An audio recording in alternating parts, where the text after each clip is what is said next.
नमस्ते। आज प्रस्तुत है मृत्युंजय का 54वां भाग। दुर्वासा ऋषि खबर भेजते हैं कि वे हस्तिनापुर आना चाहते हैं, तो दुर्योधन बहुत प्रसन्न हो जाते हैं और उनकी सेवा में जुट जाते हैं। तो लीजिए हम आगे का सुनते हैं।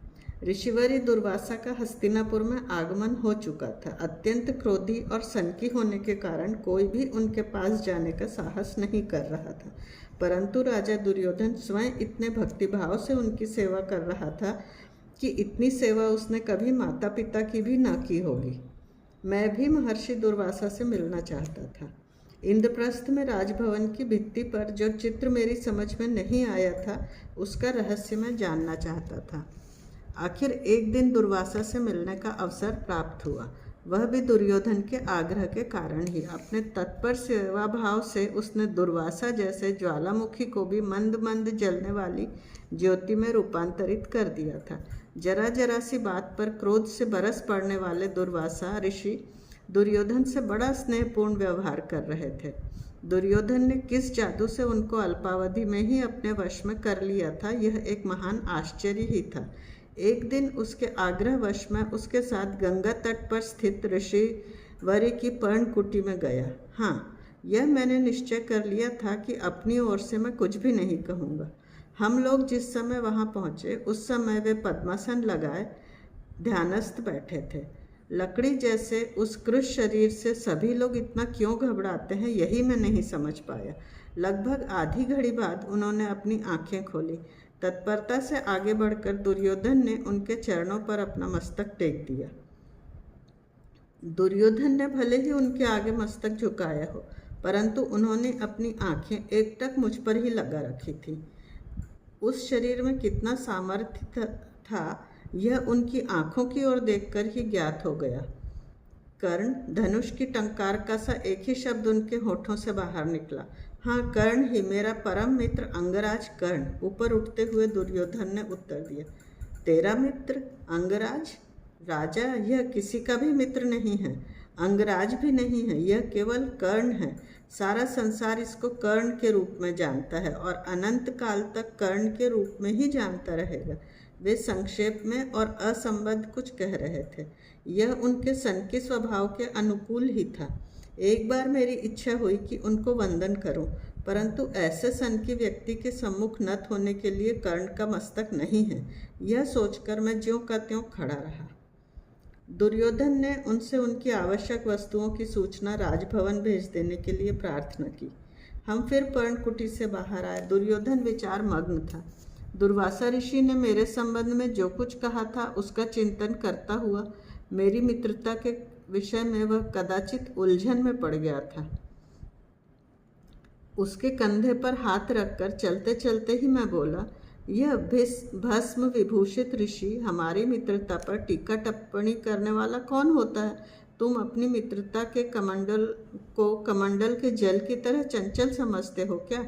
समय आने पर मैं एक बार कवच और कुंडलों का भी परित्याग कर सकता हूँ, परंतु सूर्य प्रतिमा के सम्मुख तुमको आजीवन स्नेह का जो वचन दिया है, उसको मैं कभी भंग नहीं होने दूंगा। नहीं राधे, तुम्हारी वचन प्रियता में मुझको तिल भर भी संदेह नहीं है, परंतु द्रौपदी के वस्त्रहरण से उत्तेजित पांडव 14 वर्ष बाद तो निश्चय ही लौटेंगे।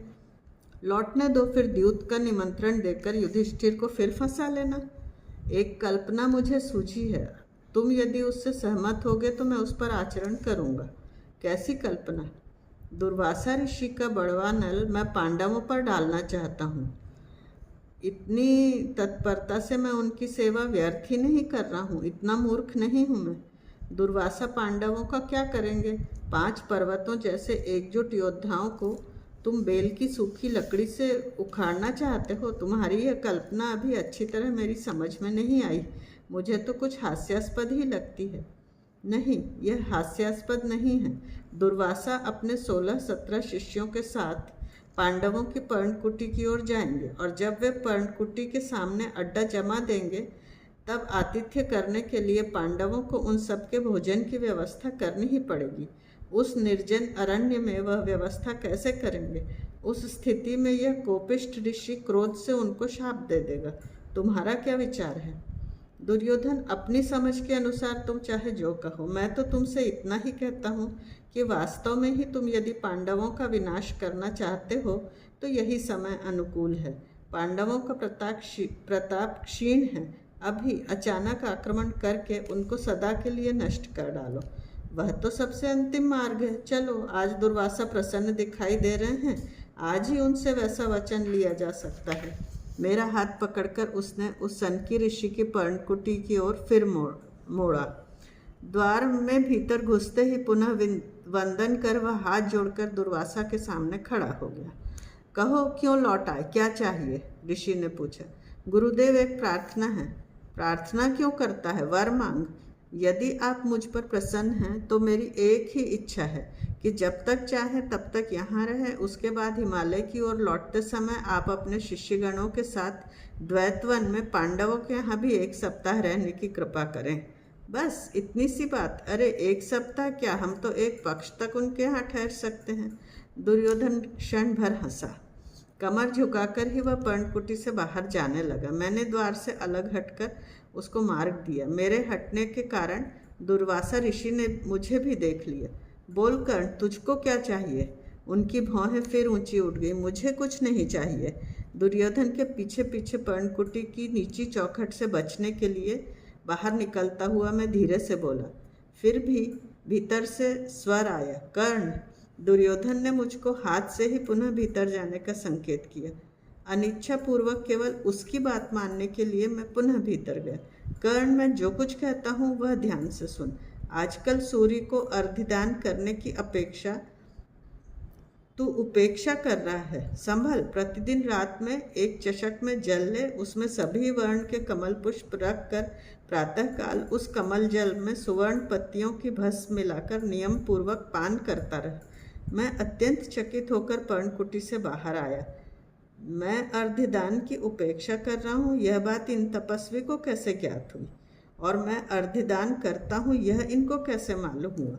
ये सारे रहस्य एक दूसरे का हाथ पकड़कर मेरे चारों ओर चक्कर काटते हुए कब तक नाचते रहेंगे? इसके लिए नगर में अन्य कोई योद्धा क्या उनको मिला ही नहीं? सुवर्ण जल का यह महत्वपूर्ण रहस्य मुझी को बताने की इच्छा उन ऋषि को क्यों हुई? उन्होंने यह दुर्योधन को क्यों नहीं बताया?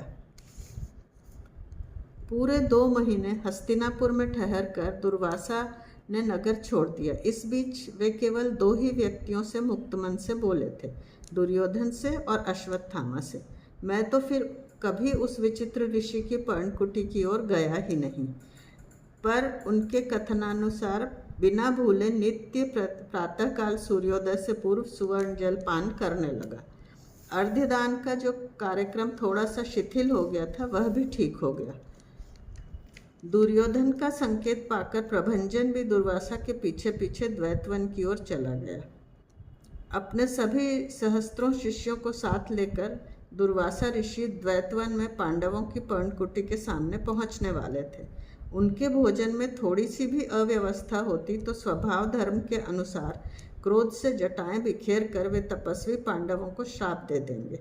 और इस समस्त कथा का सविस्तार वर्णन मुझे प्रभंजन बताएगा, परंतु मुझे दुर्योधन की इस कल्पना में कुछ भी रोचकता नहीं लग रही थी। पांडव, यह शब्द सीटी सी बजाते हुए मेरे मस्तिष्क में भ्रमण कर रहे थे। पांडवों के अस्तित्व की दयनीय अवस्था मुझसे देखी नहीं जाती थी।